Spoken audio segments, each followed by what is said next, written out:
10 Most Corrupt Cops in History. Number 10. Nicholas McFadden. In 2013, DC Nicholas McFadden, an officer with the West Yorkshire Police, was jailed for 23 years. He had stolen approximately $1.3 million of seized narcotics. McFadden stole vast quantities of heroin, cocaine, and cannabis, all of which had been impounded as evidence. He and his brother then sold the drugs on the streets, collecting a sizable profit. The authorities' suspicions were raised when they noticed the extremely lavish lifestyle McFadden was living, with his luxury cars, exotic holidays, and designer clothing. When they raided his home, they found almost $200,000 in banknotes hidden in his garage and $10,000 concealed in his car. Number 9. Joshua Carrier. Joshua Carrier spent most of his policing career acting as a mentor to the youth of the community he served, as well as coaching athletics and wrestling at a nearby school.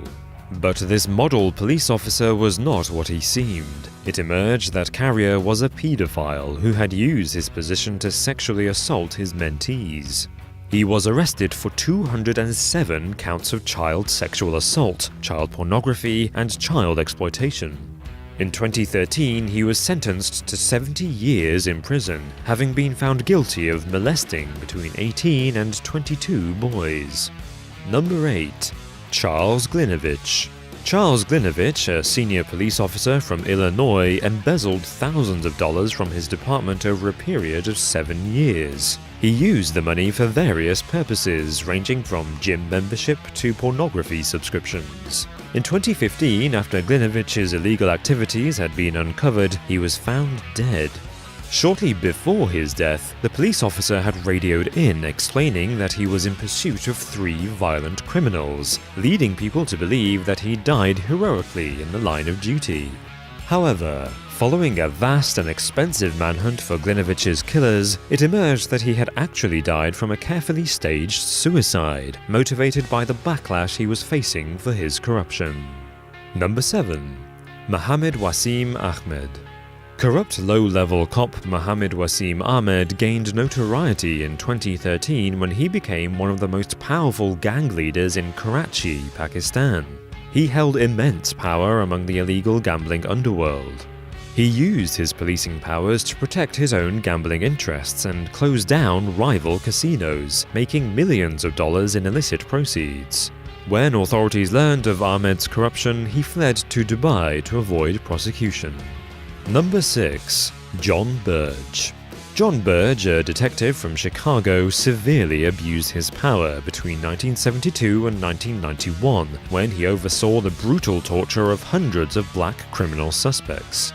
Burge and his team would hold suspects without reasonable cause and use sickening methods to get them to confess to crimes they hadn't necessarily committed. He would burn his victims with radiators or cigarettes and use electric shocks on them.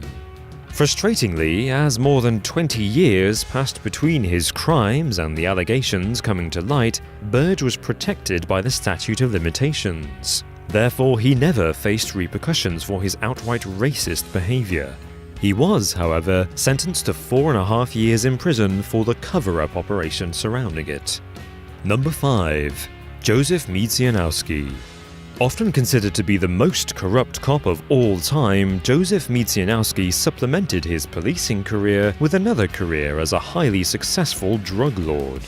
Despite being employed to crack down on gang criminality and drug trafficking, Miecianowski actually managed to supply more gangs with drugs and weapons than he apprehended. The FBI eventually caught up with the corrupt cop. He was sentenced to life imprisonment for selling guns and ammunition to gangs, drug dealing, and providing criminals with the names of undercover officers. Number 4. Charles Becker. During his tenure in the NYPD, Lieutenant Charles Becker used his position of power to blackmail the owners of brothels and illegal casinos out of over $100,000. One small-time bookmaker, Herman Rosenthal, complained to the press about Becker's extortionate actions. Less than 2 days later, Rosenthal was shot dead by gangsters when leaving his hotel. Becker was arrested for the murder on July 29, 1912. He admitted paying the gangsters to put Rosenthal out of the way. He was executed in 1915, making him the first ever policeman to be sentenced to the death penalty in the United States. Number 3. Danziger Bridge shooters. In 2005, members of the New Orleans Police Department killed 2 black civilians and wounded 4 others. The victims who died were 17-year-old James Brissett and a mentally disabled man, 40-year-old Ronald Madison, who was shot in the back. Police had targeted the victims even though they weren't committing any crimes. The 4 police officers involved fabricated a cover-up story about what had happened during the murders. They concealed evidence and lied that the victims had been armed and shot at the police officers first. In 2016, the police officers were sentenced to a total of 39 years in prison. Number 2. Manuel Pardo. Throughout the 1970s, former US naval officer Manuel Pardo's policing career was peppered with accusations of corruption, ranging from writing fake parking tickets to giving false testimony at trials. In 1986, Pardo's criminal behavior escalated dramatically. Within the space of 3 months, he committed numerous robberies, drug deals, and even 9 murders, which he used his policing expertise to try to cover up. After other officers found photos and diary entries referring to Pardo's victims at his house, he was arrested. He was sentenced to execution in 1988. Number 1. Louis Ippolito and Stephen Caracappa. In the 1980s, the New York Mafia enlisted cops Louis Ippolito and Stephen Caracappa to act as moles inside the NYPD. Over the next few decades, the 2 police officers passed confidential information to the mob and also committed a number of crimes themselves, even acting as hitmen. It wasn't until 2005 that Ippolito and Caracappa were finally arrested. They were charged with racketeering, extortion, narcotics distribution, illegal gambling, obstruction of justice, 8 counts of murder, and conspiracy to commit murder. Ippolito was sentenced to 100 years in prison, and Caracappa 80 years.